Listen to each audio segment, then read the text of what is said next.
Muy buenas tardes a todas y todos y bienvenidas y bienvenidos a nuestra serie que hablamos en español sobre derechos humanos en Latinoamérica. Este es nuestro encuentro número 40, muy contenta. En el encuentro anterior estábamos hablando de mujeres en prisión en Colombia y ahora nos vamos a enfocar en nuestro país vecino, que es Ecuador. Y en esta ocasión tengo el gusto de presentar a Ingrid García. Ingrid es socióloga con mención en Relaciones Internacionales por la Pontificia Universidad Católica del Ecuador. Es activista, te reconoces como activista afrodescendiente y una reconocida defensora de derechos humanos. Actualmente se desempeña como coordinadora ejecutiva del INRED, una organización que tiene más de 30 años de experiencia en la promoción y la defensa de los derechos humanos y también en el litigio estratégico, tanto a nivel nacional como a nivel internacional. A lo largo de su trayectoria, Ingrid ha trabajado en el análisis de coyuntura política, la investigación social y la articulación de redes frente a contextos de vulneración de derechos, con un enfoque interseccional y un firme compromiso con la justicia social. La presentación de Ingrid es titulada Derechos Humanos bajo presión estatal y la resistencia social. Ella nos va a invitar a reflexionar sobre el actual retroceso de derechos en Ecuador, el cierre del espacio cívico y las respuestas de la sociedad civil frente a políticas cada vez más autoritarias, destacando herramientas como el litigio estratégico para sostener el tejido social y la defensa de los derechos humanos. Afortunadamente, este contexto del que tú nos vas a hablar es ya poco conocido y reconocido por nosotros en algunos países en los que estamos trabajando, como en Nicaragua, el caso de El Salvador. Entonces, con seguridad, va a ser una presentación, un enfoque y unas reflexiones súper interesantes. Ingrid, es un honor contar contigo. Gracias. Ingrid llegó del Ecuador el miércoles. Ya no tiene feedback, así que le podemos hacer mis preguntas.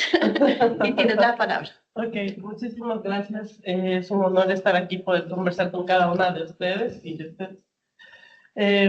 Ha sido un poco fuerte, pues, el venir acá y hablar varias veces sobre el tema del Ecuador, un retroceso de derechos en los últimos, voy a decirlo, 10 años, ¿no? Si es que siempre los gobiernos que se quieren perpetuar en el poder vulneran derechos humanos y los que tienen una posición un poco más a la derecha, pues aún más, ¿no? Entonces hay más vulneración de derechos humanos. Y yo les quiero hablar sobre los últimos 2 años en el Ecuador, ¿no? Que es, está el gobierno presidido por el presidente Daniel Noboa, y quiero basarme en 4 puntos. Primero, la militarización. Segundo, quiero hablar sobre la propaganda, el control institucional y la eliminación de las voces críticas. Estos 4 puntos son fundamentales en un Estado totalitario. En Ecuador se declara conflicto armado interno en el 2024 por Daniel Noboa, ¿no? Entonces, señala que hay una grave conmoción interna y que hay 22 grupos terroristas y beligerantes. Nosotros consideramos que no son grupos terroristas porque, y tampoco beligerantes porque no respetan una estructura y además de eso no tienen ningún fin político. Entonces, son bandas de delincuencia, ¿no? Que deben ser tratadas como tal, porque si no, aún es el trato diferente, ¿no? Decirles que, solo para ejemplificar, que cuando el presidente dijo que se basa en el derecho internacional humanitario, uno de los cabecillas de una de las bandas envió un mensaje, un video y le decía al presidente que le proteja, ¿no? Entonces le decía que tenía miedo por su vida y entonces necesita ser un poco preso político y asilado, ¿no? Entonces, y que iba a buscar asilo, ¿no? Entonces era un poco extraño, ¿no? Porque si es que el presidente decía que estaba basado en el derecho internacional humanitario, entonces evidentemente tenía que hacer caso de la petición de este delincuente. Entonces, bueno, eh, entonces, esta declaración y este decreto hizo que haya una militarización y en el Ecuador se han dictado al menos 17 estados de excepción, quitándoles la categoría de excepcionalidad. Entonces, como eran recurrentes, entonces la Corte Constitucional señala y les dice que no pueden hacer abuso de esta figura. Entonces, el presidente encuentra la manera de declarar estados de excepción seguidos de manera focalizada. En una provincia sí, en otra provincia no. Y entonces hemos tenido estados de excepción desde el 2024, todos los meses, todos los días. O sea, Ecuador ha tenido estados de excepción de manera continua durante 2 años. Entonces, además de eso, esta militarización ha traído como consecuencia 51 desapariciones forzadas registradas en la ONU. 33 de ellas han sido seguidas por una organización amiga que es el Comité Permanente por los Derechos Humanos y Amnistía Internacional. Este informe se llama Fueron los militares, yo los vi. En este informe, uno de los casos emblemas, voy a decirlo así, lastimosamente, es el caso de los 4 niños de las Malvinas, que son 4 niños afrodescendientes que fueron desaparecidos forzosamente por los militares y posiblemente víctimas de ejecución extrajudicial.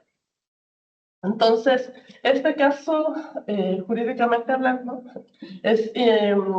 y técnicamente hablando, marca un precedente en el sentido de que a través de del habeas corpus se puede declarar una desaparición forzada. Entonces, desde ese momento, ¿no? La Corte Constitucional, bueno, esto fue llevado a la Corte Constitucional y la Corte Constitucional ha dicho pues que sí, que el habeas corpus funciona de esa manera, pero también pone en el ojo del huracán a los jueces de la Corte. Además de eso, los militares han producido tratos crueles, inhumanos y degradantes desde el inicio de este decreto de conflicto armado interno. Bueno, eso un poco para entender que estamos totalmente militarizados en varias provincias y que el discurso del presidente es que es por temas de seguridad. Pero como se necesita costear todo esto, ¿no? Toda la pantalla que ha dicho, nos alzaron los impuestos, ¿no? Entonces, el impuesto al valor agregado de los productos elaborados dio 3 puntos porcentuales. Además de eso, ha declarado varias leyes económicas urgentes, ¿no? Entonces, las leyes económicas urgentes deben aprobarse dentro de un mes. Entonces, es enviada al Poder Legislativo, donde tiene el presidente la mayoría, y entonces en un mes deben ser tratados. Sin la participación de la ciudadanía, ni sociedad civil, ni la academia, nadie puede estar, o sea, digamos, aportar en el tema de las leyes. Entonces, una de las leyes es la Ley de Transparencia Social, que es la ley de fundaciones. Ustedes bueno, ya me comentaron que en El Salvador la ley de fundaciones también es un golpe fuerte para la sociedad civil, pues es muy parecida, ¿no? Y también se está preparando la ley de cooperación internacional. Pero en la ley de fundaciones lo que señala es que ninguna organización puede pronunciarse sobre la minería, ninguna organización, porque si no se la va a suspender. Uno de los intereses de este gobierno es la minería. Entonces, lo que dice el presidente, todo por la seguridad del país, ¿no? Que la minería ilegal, pues quiere combatir la minería ilegal. Sin embargo, no hay ningún control adicional, ¿no? Entonces, en las zonas donde hay recursos extractivos están militarizadas, pero, por ejemplo, no hay un control de quienes compran retroexcavadoras, ¿no? Entonces, retroexcavadoras son esas maquinarias que mueven la tierra y todo eso. y no hay ningún requisito para comprar una retroexcavadora ni nada por el estilo, pero sí hay requisitos para comprar autos, por ejemplo. O sea, si es que yo me quiero comprar un auto, entonces a mí sí me preguntan por qué tengo el dinero, quién me lo va a dar, cómo lo conseguí, o sea, hay como varios requisitos, pero para comprar estas nuevas maquinarias, ninguno. ¿No? Entonces, la gente que tiene la posibilidad las compra, ¿no? Pero es justamente para eso. Entonces, vemos que es ineficiente el hecho. Y entonces todo esto, y además de eso ha bombardeado montañas, ¿no? Entonces él dice, bueno, ahí hay minería ilegal, entonces vamos a bombardear montañas. Sin ninguna estrategia y todo eso televisado. Con esto quiero decir que hay una fuerte propaganda por parte del gobierno para mantener a la sociedad un poco ahí embelesada en ese sentido. Nos han llamado a varias, ya dos consultas populares, señalando que quieren que también necesita la aprobación de la ciudadanía para enfocarse en políticas de seguridad. En medio de esas consultas populares, pues ha puesto dos cosas importantes, que es el trabajo por, bueno, tres, el trabajo por hora, bueno, el trabajo por horas, el arbitraje internacional, esta en en la primera consulta del 2024. En la segunda consulta lo que buscaba era que el Ecuador apruebe el regreso de las bases militares porque la Constitución no lo permite. Segundo, una nueva asamblea constituyente para cambiar la Constitución, especialmente para quitarle a la Corte Constitucional o sea, de su rol protagónico, ¿no? Porque la Corte Constitucional hace la interpretación de la Constitución y todas sus decisiones son vinculantes. Entonces, al cambiar la Constitución, lo que quería es que no sean vinculantes y solamente que sea una sala en la Corte Nacional. Entonces, en todas estas preguntas, la ciudadanía ha dicho no, pero porque además estas preguntas son como las que se han infiltrado dentro de otras preguntas que sí tienen que ver con seguridad, ¿no? Entonces, a las preguntas de seguridad, la ciudadanía ha dicho que sí, por supuesto, que trabaja por el Ecuador. Pero a esas otras preguntas que él infiltró, la ciudadanía ha dicho no, porque la Constitución es bastante garantista para derechos humanos, seguridad, naturaleza. Entonces, esa es la idea. Eh, También tuvimos una consulta popular donde nos preguntaron si queremos la extracción del Yasuni. El Yasuni es una reserva en el Amazonas, una reserva natural en el Amazonas, la más biodiversa en el mundo, dicen. Entonces, ahí hay un pozo petrolero, bueno, pozos petroleros. Y nos preguntaron también en esa consulta popular, ¿queremos proteger el Yasuni o queremos extraer los recursos? El Ecuador en general dijo que no queremos extraer los recursos. Sin embargo, o sea, no hay voluntad política de quitar el pozo petrolero. Entonces, o sea, todavía no hay ni un plan ni nada. Entonces, el presidente en este momento toma lo que él quiere hacer, ¿no? Entonces, hace caso de las cosas que le benefician a él, ¿no? Bajo el tema de la propaganda, el tema de seguridad, y como pasó a lo que él declara el conflicto armado interno, entonces hubo una toma de un medio de comunicación, y entonces ahí toda la ciudadanía estaba realmente muy asustada por este tema, ¿no? O sea, cómo es que entraron bandas de delincuencia a transmitir, ¿no? A transmitir la toma de este medio de comunicación. Entonces, se ha basado bastante en en el miedo. Y también ha habido criminalización a los activistas, ¿no?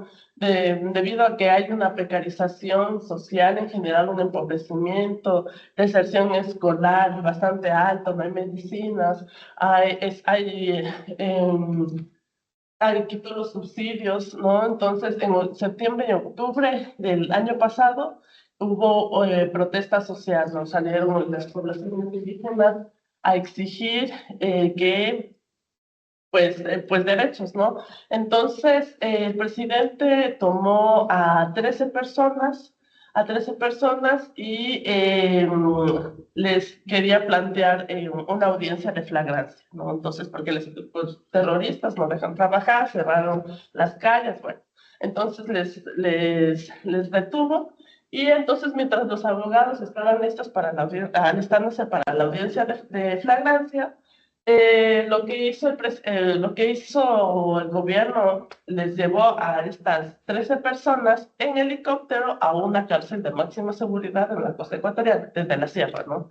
Entonces, que normalmente toma 8 horas viajar por tierra a esta cárcel, se las llevaron en helicópteros.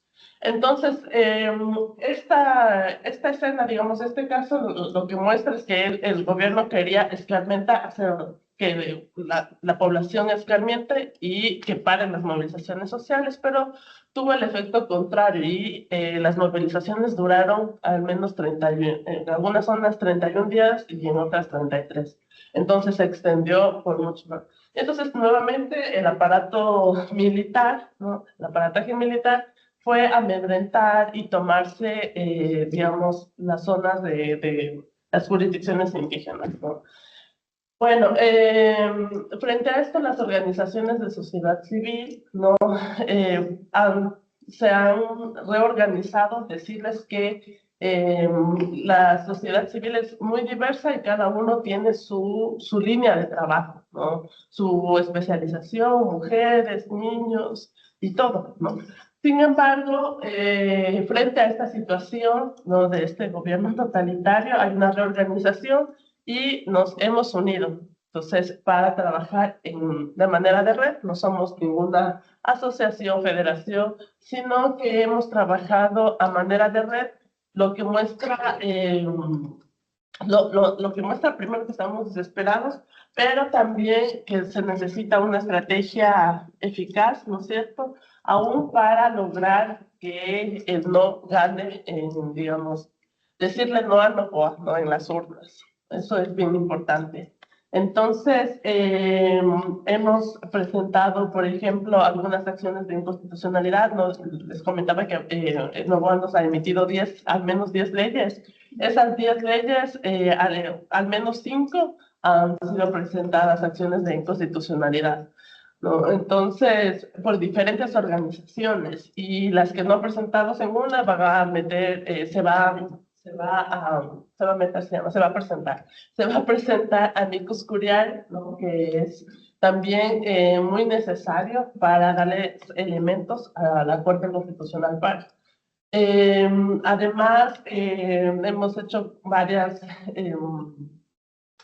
asambleas, ¿no? Para ver si hacemos alguna protesta creativa, algunas campañas de comunicación. La idea es proteger a los defensoras y defensores de derechos humanos, porque lo que está pasando es que en diferentes partes del país hay un ataque, ¿no? Por recursos naturales, por criminalización. Entonces, realmente hemos tratado de buscar, proteger a defensoras y a defensores de derechos humanos, aún ayudándonos por la iglesia, ¿no? Porque la iglesia es muy importante en el sentido que tiene el aparataje, las instalaciones aún para acoger. Entonces ha sido muy importante la iglesia en este sentido. Cuando se llevaron a las 13 personas en las movilizaciones sociales, en las cárceles, como trabaja mucho el cuerpo de la iglesia, digamos, los misioneros, o sea, gente voluntaria desde la iglesia, entonces se pudo tener protección de cierta manera hacia estas 13 personas, ¿no? Las cárceles en el Ecuador no son. A ver, ¿quién tiene el control de las cárceles? No es el gobierno nacional, ¿no? Entonces, si no son las bandas, ¿no? De manera interna,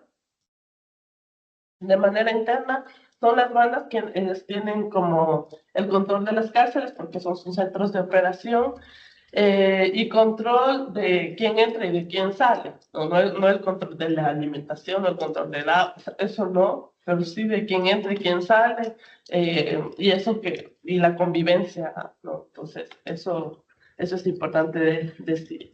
Entonces, un poco lo que ahora les quiero contar es, para luego que me puedan hacer las preguntas necesarias, porque no pregunten con preguntas pero para que luego me puedan hacer las preguntas que ustedes gusten, contarles que el INRED es una organización que tiene como metodología el litigio estratégico.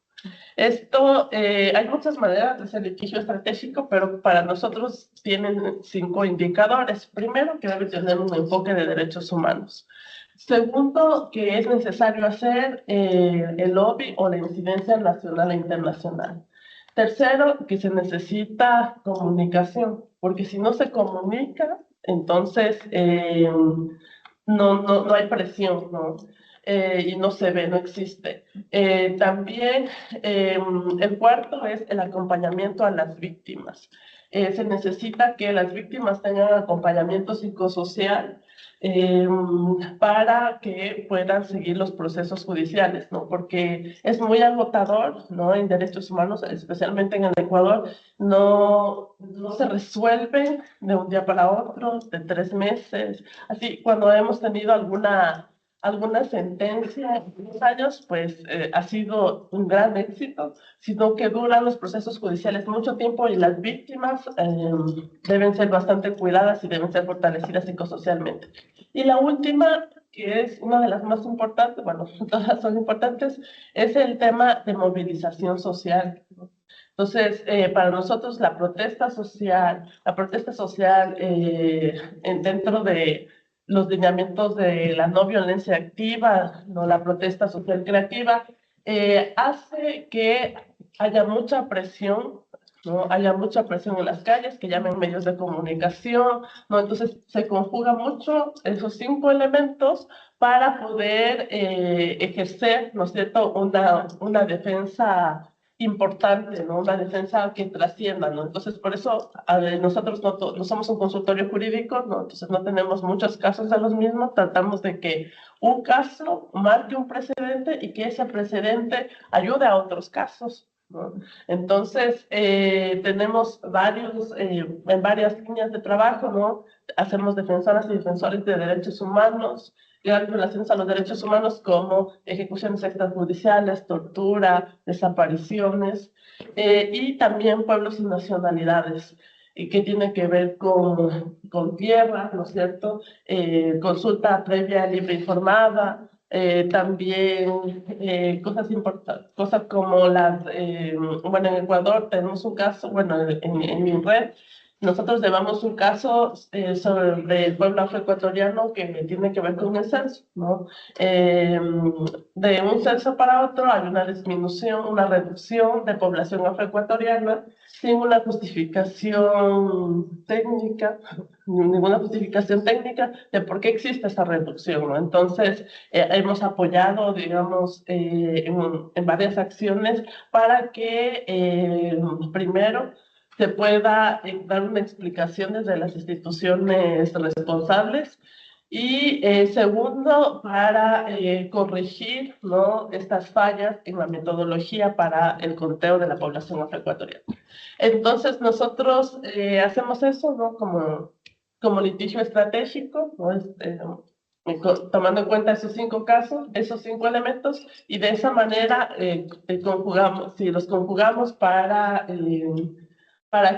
marcar precedentes, ¿no? Muchos de los casos sí es posible hacer litigio estratégico, no todos los casos, pero la idea es ir trabajando de a poco y marcar precedentes dentro de los derechos humanos. Nosotros tenemos en la incidencia internacional, ¿no? Trabajamos en que los casos lleguen al Sistema Interamericano de Derechos Humanos, también el sistema universal, aunque el sistema universal es más pronto, no se tarda en resolver al menos 5 años, mínimo 5 años, en el sistema interamericano definitivamente es el triple o 4 veces más de tiempo. Entonces,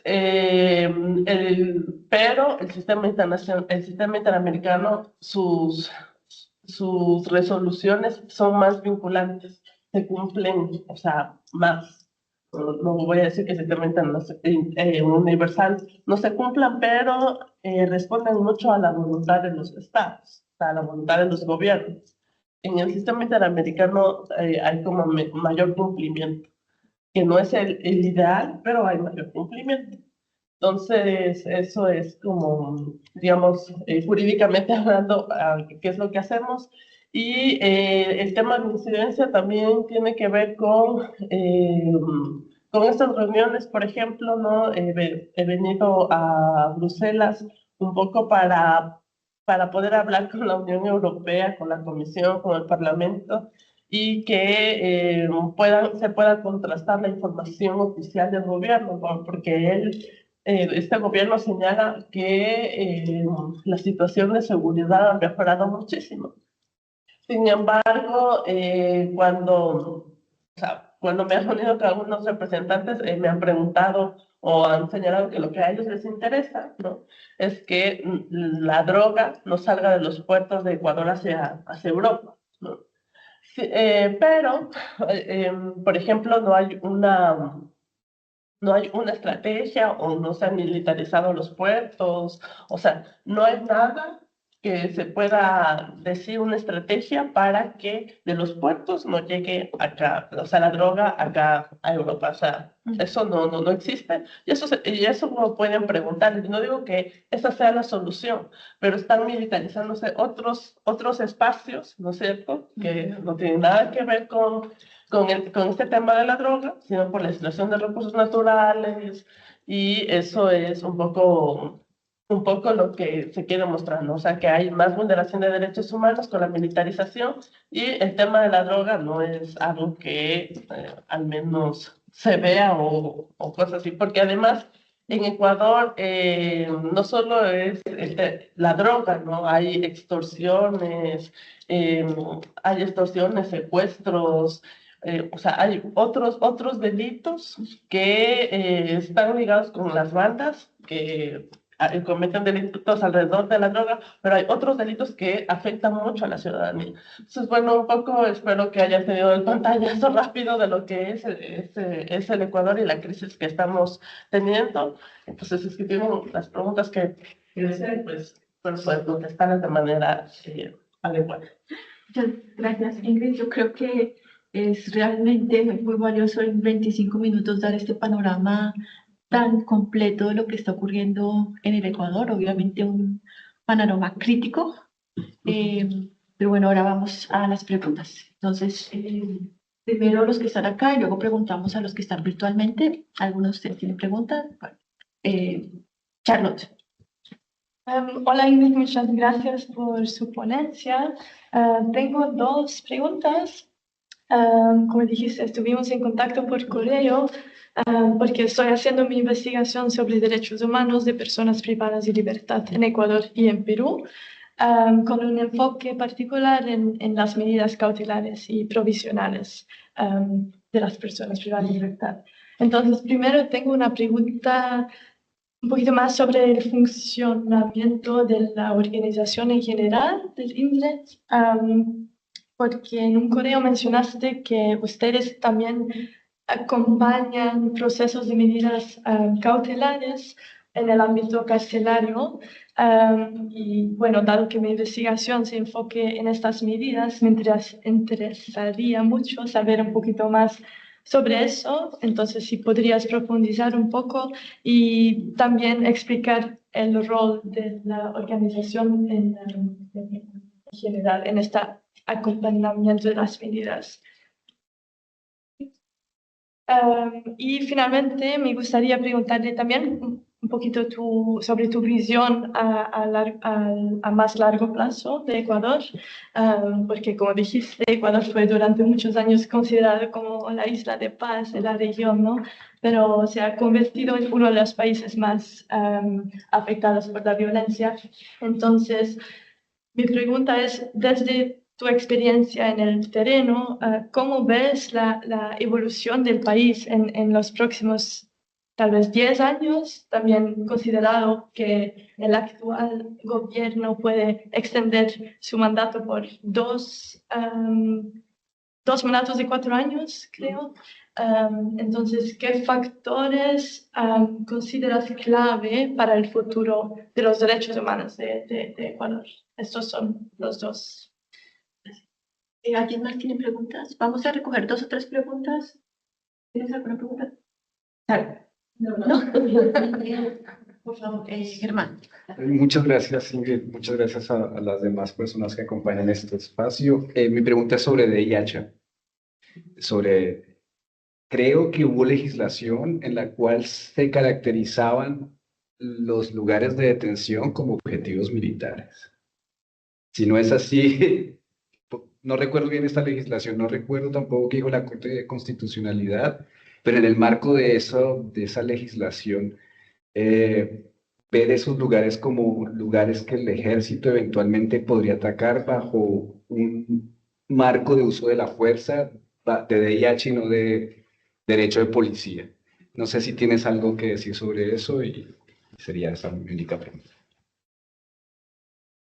Olvidé decir algo, también quisiera agradecer mucho a la organización 11-11-11. Nosotros estamos colaborando, hemos tenido unos encuentros y este es nuestro primer espacio en el que traemos a alguien de Latinoamérica. Entonces quiero darle las gracias también a Yana y reconocer también todo el trabajo y el apoyo que están dando para el tema de derechos humanos en Latinoamérica.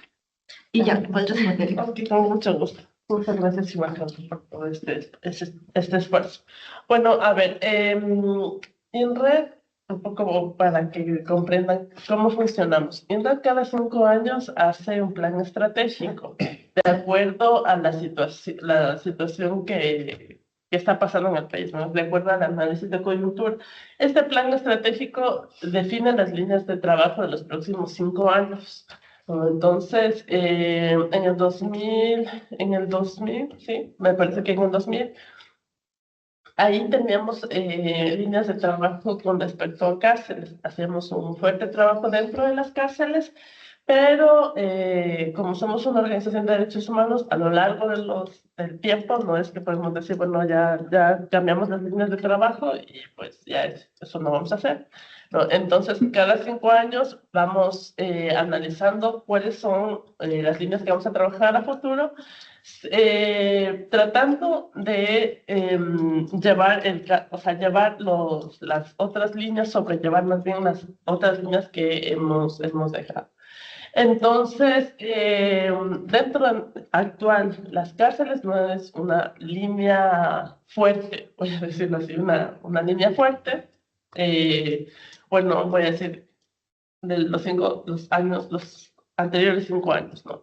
Ahora se está haciendo justo ese análisis, pero en los anteriores 5 años, porque en el 2020, que planteemos nuestras líneas de trabajo, las cárceles estaban mal, sí, pero hubo un deterioro, o sea, se notó el deterioro muy fuerte.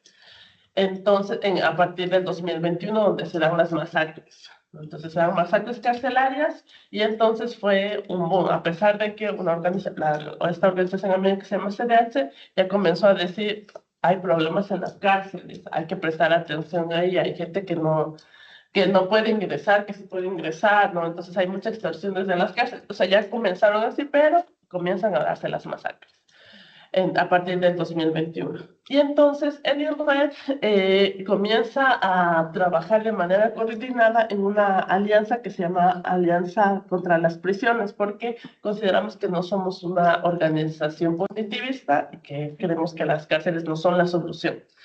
Entonces, trabajamos en coordinación con la Alianza contra las Prisiones y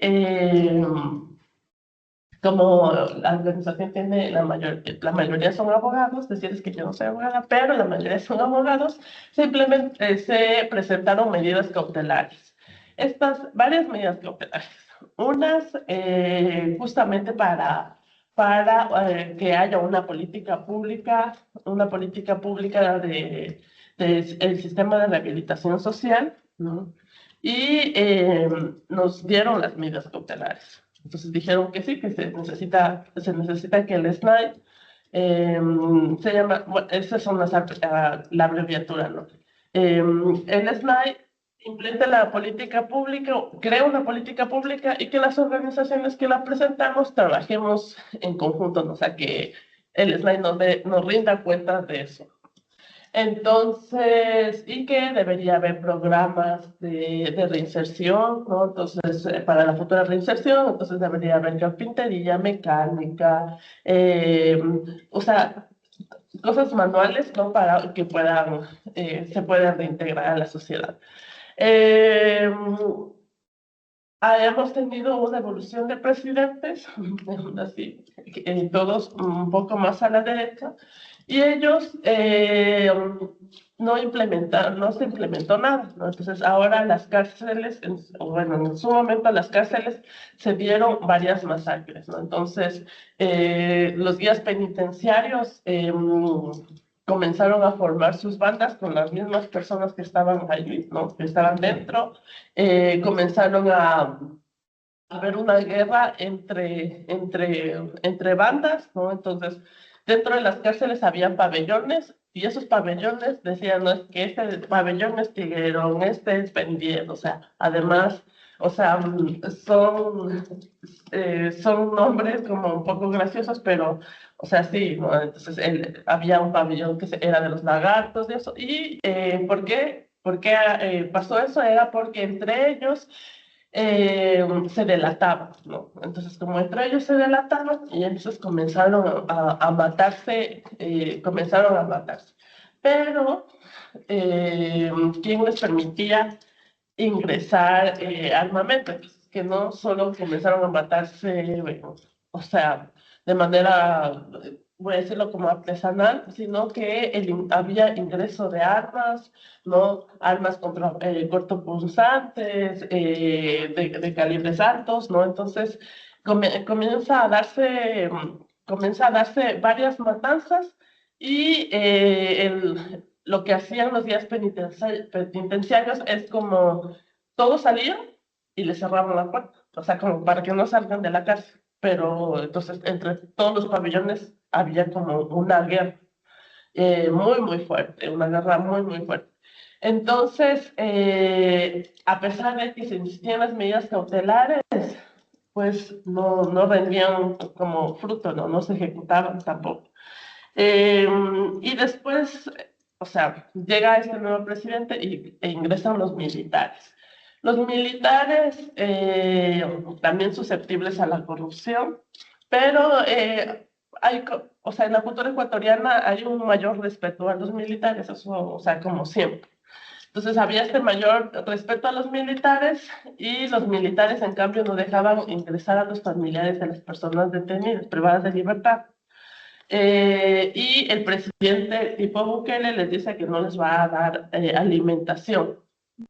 Entonces, no les da alimentación y las grandes cabecillas de las bandas se escaparon, salieron de la cárcel, se escaparon y quedaron la gente que no tenía mayor, digamos, de rangos bajos, ¿no? De rangos bajos y el presidente decide matarles de hambre, o sea, literalmente.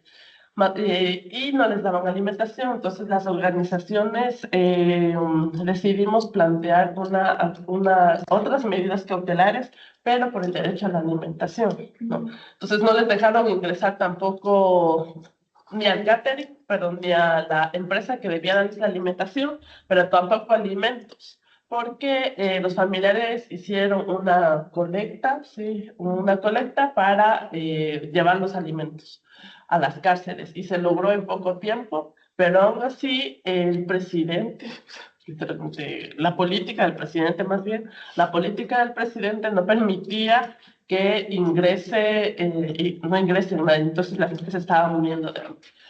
Entonces, eso llevó a tener otros problemas como brotes de tuberculosis. Entonces, al menos hay cerca de 1000 muertos por tuberculosis.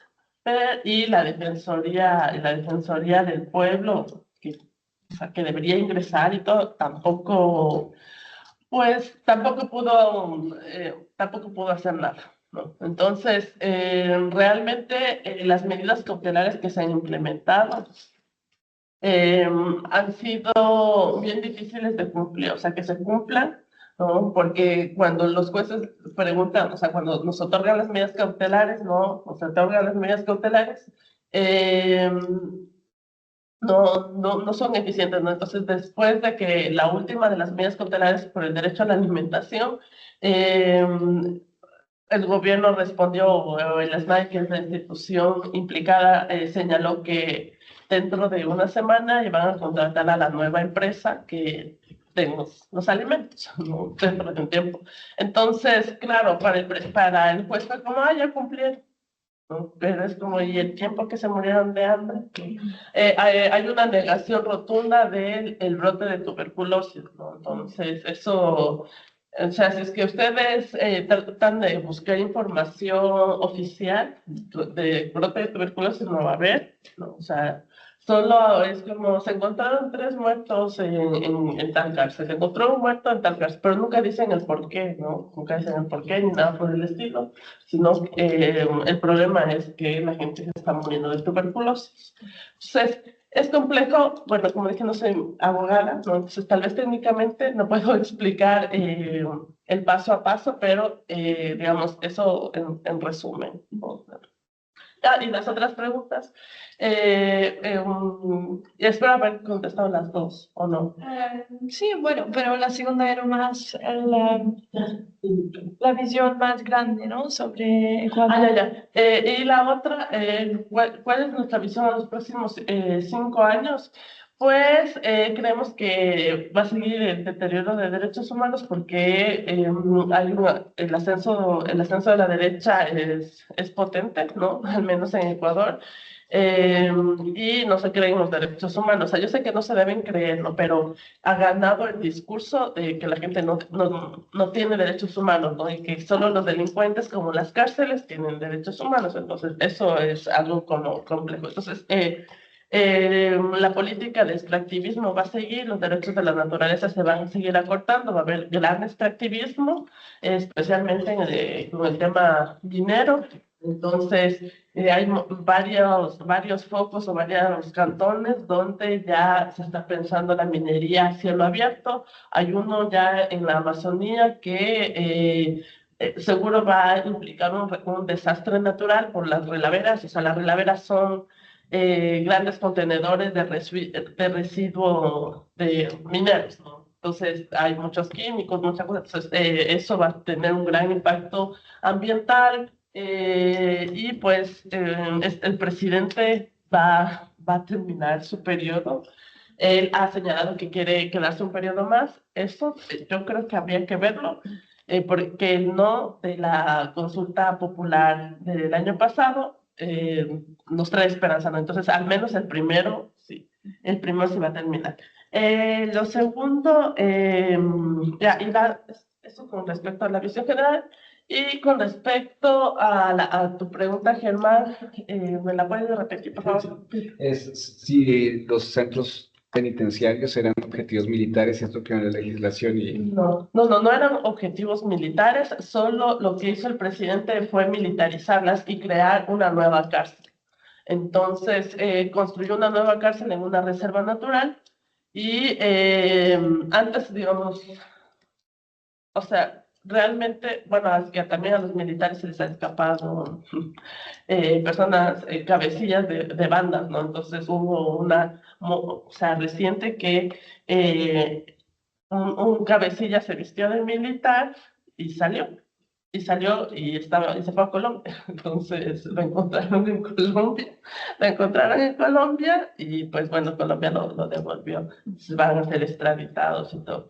Entonces, no son objetivo militar, solo están tratando de tener el control, pero en esta cárcel que construyó, sus objetivos, digamos, a quienes deberían controlarles, en este momento son las personas, o sea, a ver, las personas que le estorban, ¿no? Entonces, por ejemplo, está el ex vicepresidente y también está el alcalde de Guayaquil. Entonces, y además tipo Bukele, no les raparon, no les dan de comer, o sea, les dan como, o sea, como compota, o sea, como purés, ¿no? Nada más, y están ahí, ¿no? O sea, son muy pocas personas las que están, es una cárcel enorme, pero debe tener alrededor de 100 personas en esa cárcel. Se llama Cárcel del Encuentro, en un lugar donde es totalmente árido y seco, ¿no? Porque es un bosque seco. Entonces, eso es como lo que hace. Entonces, no son objetivos militares las cárceles. Tenemos también unas preguntas. Justina, tienes la palabra. Y luego Hola a Mario. todos, ¿me escuchan bien? Perfectamente. Súper. Bueno, muchas gracias Ingrid por tu ponencia, sumamente interesante. Yo quería consultar porque mencionaste que, bueno, que la Asamblea Legislativa, el actual presidente tiene mayoría, entonces me gustaría saber qué rol está jugando en este contexto el Poder Judicial y los distintos órganos de control. Gracias. ¿Y Mario? Hola, ¿me escuchan? Perfectamente. Muchísimas gracias por la sobre personal y recursos de la organización. ¿Con cuántas personas cuentan? ¿Cómo se financian? Mario, vuelve a hacer tu pregunta que no te escuchamos al inicio. Dice que como... Personal y recursos. ¿Cuántas tienen? ¿Cómo se financian? Gracias, Mario. Ya, a ver, en el Ecuador no, a pesar de que hay diferentes poderes, todos, bueno, solo la Corte Constitucional es la única en este momento independiente que trata de ponerle algún freno a este poder totalitario. El sistema judicial, al menos las autoridades, los jueces, o sea, el Consejo de la Judicatura, que es quien maneja el tema de los jueces, digamos, el órgano de control de los jueces, pues el presidente estuvo, hemos tenido varios presidentes del Consejo de la Judicatura, todos ellos ligados con el narcotráfico, pero entonces por eso creemos que vivimos en un narcoestado. Han estado ligados con el narcotráfico y también estos jueces han criminalizado a las personas. Entonces, es que han salido por narcotráfico y también han criminalizado a las personas defensoras y defensores de derechos humanos. Entonces, realmente las autoridades, o sea, el poder ejecutivo tiene una estrecha relación con el narcotráfico y también con de manera política también, ¿no? Entonces, decirles que eso pasa con el Consejo de la Judicatura. Y también con la Fiscalía General del Estado. Entonces, la Fiscalía General del Estado, que es quien debe investigar, ¿no es cierto? Quien debe investigar todas las causas, también ha sido utilizada para la persecución política, ¿no? Entonces, cuando estuvo Diana Salazar, se enfocó muchísimo en todos los temas relacionados con el correísmo. Entonces, se sesionó en pandemia, luego de eso se han abierto miles de casos para perseguir políticamente a sus adversarios. Entonces, realmente no hay como una imparcialidad. Y para los casos, por ejemplo, donde han muerto las personas defensoras de derechos humanos, entonces abren instrucción fiscal, hay apertura fiscal de los casos, pero no hay ninguna investigación, o sea, no rinde fruto la investigación, entonces se queda en el proceso de investigación. Entonces, este es un problema. Y el Poder Legislativo, pues también tiene mayoría el gobierno. Entonces, realmente no hay como independencia judicial, no hay separación de poderes, por eso la Corte Constitucional está siendo bastante perseguida, uno de ellos ya renunció la semana pasada, y la siguiente semana se va a dar la rendición de cuentas, un poco para saber qué es lo que ha hecho la Corte, pero creemos nosotros que tal vez renuncien varios jueces que han tratado de hacer este control constitucional. Con respecto al INRED, nosotros somos 15 personas. Parecemos que fuésemos una organización grande, pero somos chiquitos. Somos poquitos. Hacemos un gran trabajo porque hay muchas acciones que tenemos que hacer. Y solo abogados, tenemos tres asesoras y 3 asesoras junior. Y 2 asesoras junior. Tiene que ver con los años de experiencia, ¿no? Entonces, en el área jurídica son 5 personas, en el área de fortalecimiento son 2 personas, una trabajadora social y una politóloga. El área de comunicación son 3 comunicadores en diferentes ramas, ¿no es cierto? Porque hacemos mucha producción audiovisual, el área administrativa y yo. Entonces, sí. Y nosotros recibimos voluntarios cada 3 meses que se quedan al menos 6 meses bueno, si es que es posible, se pueden quedar hasta 6 meses, pero recibimos voluntarios y eso a veces hace que el equipo se duplique y tenemos alrededor de 30 personas. Entonces, esas 30 personas, digamos, trabajamos en el INRED. ¿Cómo nos financiamos? Sigue siendo la cooperación internacional nuestra base, porque si no, no podríamos sostener. Por muchos años fue la Unión Europea, digamos, uno de los grandes financistas, así como que ayudó mucho, pero aún para poder participar en esas subvenciones, ¿no? Porque son complicadas, las organizaciones de 11-11-11, PPM y Miserio, que son otros entes de cooperación internacional que ellos piensan, o sea, que tienen una visión de apoyo más de cooperación para el desarrollo, o sea, más sostenido, y no solamente este proyecto sí, este proyecto no, sino una cuestión más de visión a futuro, de trabajo sostenido. Entonces, ha sido fundamental, aún para poder tener el apoyo de la Unión Europea. Y lo mencioné porque, bueno, ahora no lo tenemos, pero ayuda a hacer otras cosas, ¿no? Para sostener, o sea, para sostener el equipo. Como, si bien es cierto, somos como pocas personas, entre comillas, se necesitan muchos recursos económicos para eso.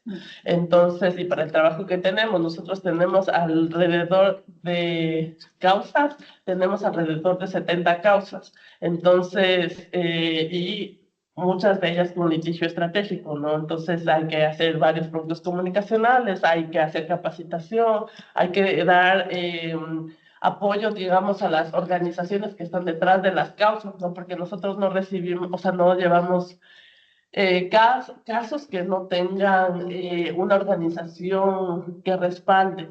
O sea, si es que a una organización le interesa el tema de población, por ejemplo, de perfilamiento racial. Entonces, y una organización está detrás apoyando, haciendo las movilizaciones sociales, haciendo los plantones, entonces tiene más sentido, pero para eso también hay que fortalecer a esta organización. Entonces, eso implica también más recursos. Entonces, sí, o sea, de esa manera nos financiamos. O sea, la cooperación internacional para nosotros es fundamental y hemos entrado en crisis muy fuertes y bastante profundas en esta temporada, ¿no? Que ayuda a reducción abrupta de todo eso. Gracias, Ingrid. En estos 2 minutos y medio que nos quedan, yo quisiera hacer una pregunta, 3 preguntas. Hay algo que pareció súper interesante o crítico, y es que estás hablando se ha documentado que 51 personas han desaparecido forzosamente. Sí. Okay, ya tenemos el reporte. ¿Qué están haciendo? ¿Hay litigio a nivel internacional o nacional? ¿Qué ha pasado con esto? Esa es mi primera pregunta. La segunda, me pareció también súper interesante que tú dices que se ha hecho consultas populares y se han hecho preguntas específicas sobre seguridad, pero sobre otros temas como la explotación de los recursos naturales, y tú dices que la población es clara en cuanto a seguridad. Muy bien, apoyamos, con relación con lo otro no. Estas consultas populares, ¿cuál es su carácter vinculante? Es decir, yo me acuerdo que en Colombia había una discusión, ¿es por punto por punto, o es en el conjunto que pasa? O sea, es decir, si se cae una pregunta, ya no pasa la consulta o los puntos en donde haya más aprobación popular, digamos que eso sí, esa es la segunda. Y la tercera es más relacionada con el trabajo de ustedes. Si ustedes han recibido amenazas, si tienen algún tipo de temor por el trabajo que están realizando. Entonces, la primera, las personas que han sido... Sí, bueno, a ONU le llegaron 51 denuncias, pero las 33 que mencioné justamente por este informe de amnistía, ajá, esas todas han sido, digamos, se han abierto la apertura en fiscalía, ¿no? La denuncia, ¿no? O sea, a nivel nacional se ha hecho todo el proceso, se supone que les están buscando, se supone que no creemos que pase eso. Se supone que están dentro de la investigación, pero ahora están ya a nivel internacional, ¿no? Con el grupo de trabajo sobre desaparición forzada. Entonces, eso es como, digamos, eso es lo que se está haciendo, no está más en un litigio internacional porque, bueno, además este grupo de trabajo lo que hace es emitir, se llama búsquedas, parece como búsquedas urgentes. Entonces, emite, digamos, esta alerta urgente, entonces el Estado tiene que buscarles rápidamente, pero pues es complicado. Y la otra que tiene que ver con las consultas populares, a ver, cuando hacen preguntas, sí, o sea, es por punto por punto. O sea, o que se aprueba punto por punto. Ajá, sí, Okay. entonces, bueno, digamos, los puntos críticos no se han aprobado por la... Ajá, okay. exacto, ajá. Entonces, por ejemplo, en la consulta, en la primera consulta de 2024, de las 8 preguntas, las 2 eran diferentes, ¿no? Era sobre el trabajo por horas y el arbitraje internacional. Entonces, el trabajo por horas no es legal en el Ecuador, es desde la Constitución, entonces no se puede reformar ni modificar. Y la otra, que eran los arbitrajes internacionales, también desde la Constitución, hay un tratado, porque no se puede hablar de la situación del país fuera de. O sea, entonces, por eso no se aprobaron. Pero las otras que tenían que ver con, está de acuerdo con los militares saliendo a las calles, está de acuerdo que situaciones sobre las casas, o sea, todas estas, sí, ninguna tampoco se han cumplido, pero bueno, entonces esas que les interesaban. Y con respecto a Yasumi, esta debería cumplirse, ¿no? Porque se dijo que se saque toda operación petrolera. Esa no se ha cumplido, pero no es porque no quieren. Bueno. Y la última sobre las amenazas.